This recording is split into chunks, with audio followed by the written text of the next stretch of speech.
Hello, children. This is Grandma Carla with more of Freddy and the Flying Saucer Plans. This is chapter 15. The mice explored the cellar first. They found many interesting and unusual things. One always does in cellars, but nothing that told them anything about the present occupants of the house. At some time, the house had been lived in by other humans and by mice. The two species had evidently been on good terms, as mice and men usually are, until the mice began to get into the packaged goods. There were mouse nests, and there were runways up through the walls to the upper stories, and as they found later, entrances for mice gnawed in corners of nearly all the rooms. It was an easy house to explore. On the first floor, there was a good kitchen and a well-stocked pantry, but the other rooms were scantily furnished, except for 2 machine guns at the living room and the dining room windows, and several rifles and shotguns scattered about. There were 4 bedrooms on the second floor, and on a table in the largest one was a cylinder containing the good plans. Has Uncle Ben got the other plans, the no good ones with him? Eenie asked. I think so, said Quick. I think he's got 2 sets of false plans, just in case. They're in the locker in the caravan. Why couldn't we go get one of them and push the tube up here through the tunnel and take this back with us, said Eenie. The tunnel isn't big enough, said Cousin Augustus, and it isn't entirely straight. If we got stuck halfway, we would be in a nice mess. And how could we get it down to the cellar and out of the door, said Quick. Yeah, I guess you're right, Eenie said, but couldn't we get the plans out and chew them up and then the spies couldn't use them? Well, neither could Uncle Ben, said Eek. It's got to be something better than that. There were 4 men in the house. Panopsky, Smirnoff, the big man with the curly eyebrows, and 2 other short, thick-set men with broad, flat faces, whose names seemed to be Franz and Ilya. It was easy for the mice to go on exploring and still keep out of their way. They patrolled the house, but their eyes were on the windows, and if the mice ran across the floor, they never noticed them. At 10, Panopsky went to the bed in the big room where the plans were, and Ilya in one of the smaller rooms. Smirnoff and Franz put out the lights inside and took up places by windows on the opposite sides of the house. Evidently, they kept a 24-hour watch. About midnight, the telephone rang. Panopsky answered it, but he spoke in a foreign tongue. At the end, however, he lapsed into English. This is you, Rendell? I do not wish to speak to you. You take your orders from Paul. Yes, Friday. Or if it storms, the next calm night after that. Yes, we will put the lights out at 10. Goodbye. The mice held a whispered conference under Panopsky's bed. It was perfectly safe. A mouse's whisper is much too light to be heard unless you put your ear right down next to him. But they couldn't figure out what Panopsky had meant. The names Paul and Rendell were unknown to them. Maybe Freddy could work it out. They decided to keep watch all night and report to him in the morning. At 2, Smirnoff and Franz went to bed, and the other 2 took up the watch. The 4 mice continued to prowl about. They got into Panopsky's suitcase and found a number of letters, but they were all written in some foreign language. I wish I'd taken up languages, said Eenie. Do you suppose that there's anything important about these letters? Eenie was always asking questions, beginning with, do you suppose? Or, I wonder if. A lot of people do that, and of course, there are never any answers. Nobody answered this question, so Eenie went right on. I wonder if the mice in Europe speak foreign languages, he said.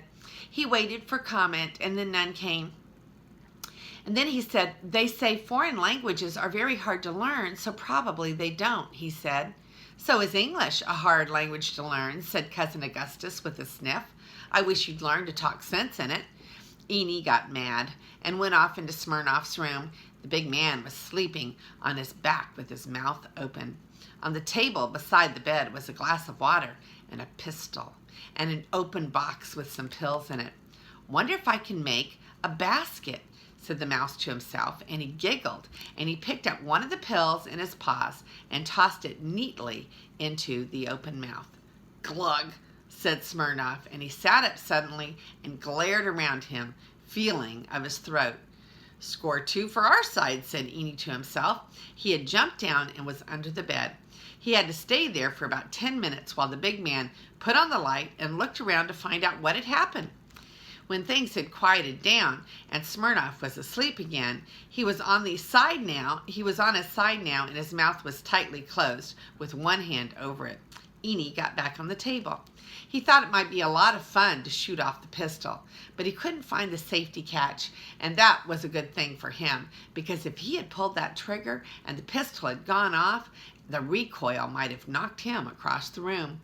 He waited a while, thinking that Smirnoff might turn over on his back again and open his mouth, and that he could practice shooting some more baskets. Then he thought maybe he hadn't ought to. Maybe if the man swallowed too many of his pills, it might make him sick. So he went on exploring the room, taking note of everything for his report to Freddy. It took several hours for the mice to make their reports in the morning. But when they had finished, Freddy had a pretty clear picture of the inside of the house and of the way the spies lived. Occasionally, through the day, one of the spies who had set up the roadblock or who was watching the house from one side or the other would saunter past on the other side of the brook. These men apparently did not look on gypsies as rivals. It did not occur to them that wandering gypsies, who owe allegiance to no government, would be interested in the saucer plans, but like everybody else, they were curious about gypsies, and in telling fortunes and seeing what they thought was a swarthy, gaudily dressed gypsy woman, more than half of them crossed the brook on stepping stones at the head of the pool and asked to have their fortunes told. It always seemed to Freddy that in even the most elaborate of his disguises, his nose should have given him away. It was not a human nose. It was a pig's nose. But Freddy in disguise was like those puzzle pictures that are captioned, "What is wrong with this picture?" You have to hunt for the detail that is wrong, and there was no caption under Freddy. You saw a gypsy woman, the swarthy complexion, the black braids, the head tied in a bright scarf, the big earrings, the full gaudy skirts. People see what they expect to see. You never noticed the nose. Freddy took in more than $15 that day, and I think they got their money's worth. He sat at a card table, and the men laid their hands, palms up, on the table in front of him. He did not touch the hands, but kept his sand-filled gloves folded in his lap as he bent over to read the lines, and he told them of success and great obstacles surmounted, of riches and of hidden talents revealed by these lines, but unsuspected by their possessors. Every man whose fortune Freddy told was destined to become famous and find fortune as a musician, a statesman, an actor, a scientist, always in some profession which the man knew nothing about. For, as Freddy knew, it is easier to believe in a hidden talent if it is in the field of which you know nothing. And each one went away happy in the belief that he had only to give up spying and take up some other profession to become a tremendous success. But when Smirnoff came down the path to have his fortune told, Freddy changed his tactics. The big man pretended that the fortune-telling was just a joke, that he had come just for entertainment and to pass the time. "Is much money in these hand? No?" he said with a grin. "You say, maybe rich wife I shall marry, eh?" But Freddy knew that he was superstitious and could perhaps be made to believe that the gypsies could help get the plans out of the country. "There's not much money in this hand, no," Freddy said. "There is some sickness. Not bad sickness, but you must take medicine. Pills." He shook his head. "But that is not important. There's trouble. An accident. It has not happened yet. It is..." He paused. "Let me see if I can get it this way," he said, and he closed his eyes and covered them with one of the sand-stuffed gloves. For a minute or two, he didn't say anything. Then, "I see a room," he muttered. "It has 2 windows on the south and 2 on the east. One of them cracked. The wallpaper is dark green, and there's a bright colored calendar between the east windows. It is a picture of a little girl hugging a big dog. There's a big bed of dark wood, and there's a small man in it. There's a table in the center of the room, and on it some sort of a tube. It has something in it. Could it be maps? At this, Smirnoff, who had become more and more agitated as Freddy went on with the description of Panofsky's room, with the mice had given him, drew his breath sharply. "Stop," he said. "How are you knowing this? You could not." "Quiet," said Freddy. "I see other things, too. I see a man. Someone you are expecting. His name is Crandall, Wendell. I cannot make out. It is to him the accident happens. He cannot come to you. There are men. They are shooting at him." Freddy stopped suddenly and uncovered his eyes. "That is all I can tell you, gentlemen," he said. Smirnoff stared at him. It was plain that he was thinking that there was no way in which this gypsy could have known about Panofsky's room, about the tube containing the plans on the table, or that someone named Rendell was coming. After a moment he said, "This man you call Crandall, you are saying he cannot come here?" Freddy sat up straight. "That is your fortune, my gentleman. That is all I can tell you." Then, as the spy merely continued to stare at him, he said, "That is what I have seen with the eyes of mine. But with these eyes, he touched the mind. But with these eyes, he touched them. I have seen other things. Men behind trees and walls, watching the house. Men down the road and up the road, armed men. What will you give Zelda if she can drive them away so that the road is open?" Smirnoff narrowed his eyes and stared at Freddy. After a minute he said, "The road is not need to be open, but you can do these? Drive these men?" "For $100, yes." The spy didn't haggle. When the road was clear and there was no more men lurking behind trees and walls, he would pay Freddy the $100. The next morning, Freddy took one of the tubes containing the false plans and strapped it to his leg under his skirts. He saddled Cy and rode slowly down to where the spies had their roadblock. There were a dozen cars parked beside the road, and back among the trees were a number of tents. Men came out of them as Freddy rode up and pushed up around him, asking to have their fortunes told. "Yes, I will tell them," he said, "but one at a time, and not with all of you crowding around. That tent there," he pointed. "Is there a table there? Good.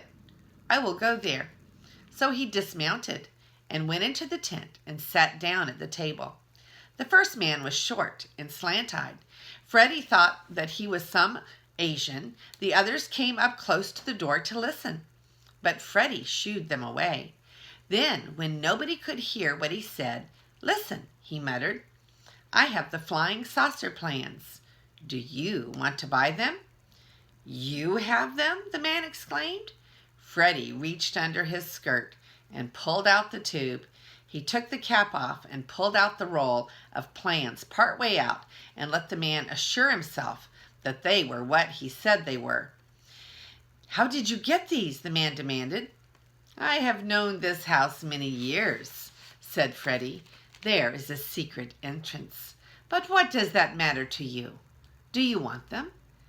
"How much you want for them?" the man asked. Freddy knew that such plans, if they were good, would be worth millions. He didn't want to take the money for false ones, even from an enemy of his country, but to hand them over for nothing and for a small fraction of their value would make the spies suspicious. He shook his head. "Make me an offer," he said. The man said, "I must consult my associate." He went to the door of the tent and beckoned. Another man, who might have been his brother, came into the tent. They talked in a language which Freddy could not even put a name to. It didn't look like a consultation to Freddy.